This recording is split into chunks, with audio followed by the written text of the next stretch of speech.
Channing McCorriston, the container guy. In this video, we're going to show you how to install an aluminum insulated roll shutter door in the door end of a shipping container.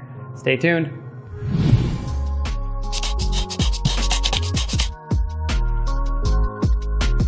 In this container, we've already removed the container doors and installed a framing kit. So these roll shutter doors, they require a framing kit.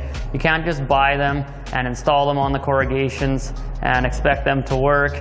You need a framing kit to structurally reinforce the container back to its original integrity and then install this kit. And when you do that, you need to make sure that nothing's in the way of where this kit's going to install in terms of rivets, screws, or bulky welds. For this specific framing kit, the footer basically extends the footer in the container doorway and continues that angle. The side pieces, they self-tapping screw into the hollow section of the corner post, and then the header itself, it has its own little rain drip that runs the water away from the container. And the self-tapping screws, we need to make sure that we install them way up high, out of the way of the roll of this roll shutter door. So these kits are pretty cool. They only come with 3 parts really. The 2 side frames and the header roll. That comes fully pre-tensioned, everything ready to go. So basically you just slide your 2 side pieces in, hold this door up, screw it on, and it's operational. The only other thing is just a set of keys that comes with it.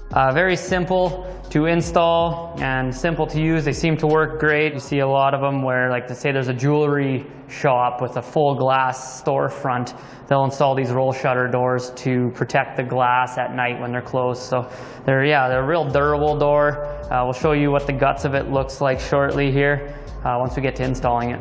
And this header case for the roll here, it's 10 inches tall. So your header for your container, no rivets, no self-tappers, nothing in the way for the first 10 inches of that header on the outside of the can to make sure that this sits nice and flush right up against the header that you install in the container. You can't just install this right up against the corrugations because water will get in behind them and into your container.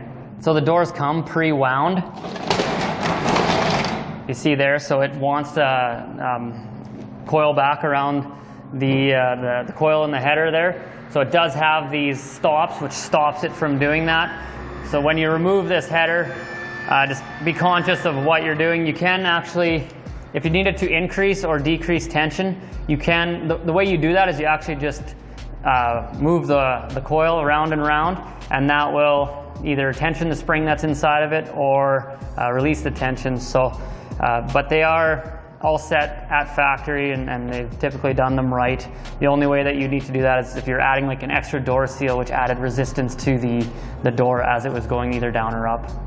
So your side frames here are 3 inches wide, and you'll want to make sure that your frames for the doorway in the container have at least 3 inches of unobstructed smooth surface, all on the same plane as the header for this thing to install. These side frames are an extruded aluminum, so they got this rubber seal here, and then on the front side they'll have pre-drilled a larger hole, and then the back side's the smaller hole, and you'll want to make sure that you have the larger hole facing outwards because that's what your screw head goes through, and then it will self-tap into the frame through this hole. So when you slot in the side frames to the receiver portion of the header, make sure that the door gets started in the track. And do the same thing on the other side.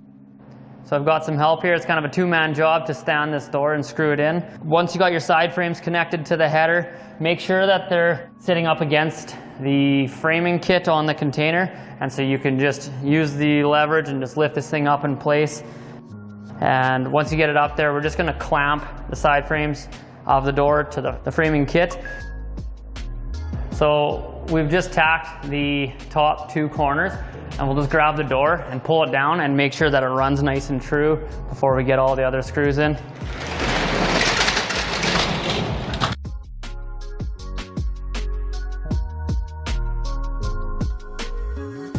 So we have the sides all screwed on. Now we just need to remove the top cover. And so now that we have it all the way down, we have access to the back of this cover. And we're just going to drill in 3 different places and run our 1/4 inch thread cutting screw. So now that we got the top of it all bolted on, we just grab this cover reinsert them screws. So now that we have the door all buttoned up, we'll just show you how it works. Pretty smooth operation.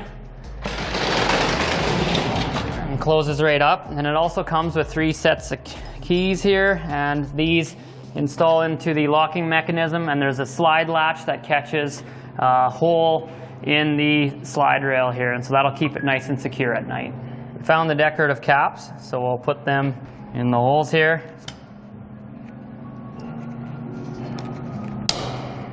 So that right there is a roll shutter door install in a shipping container. If you found this video helpful, please give it a like. If you'd like to see more, please subscribe to our channel and ring that notification bell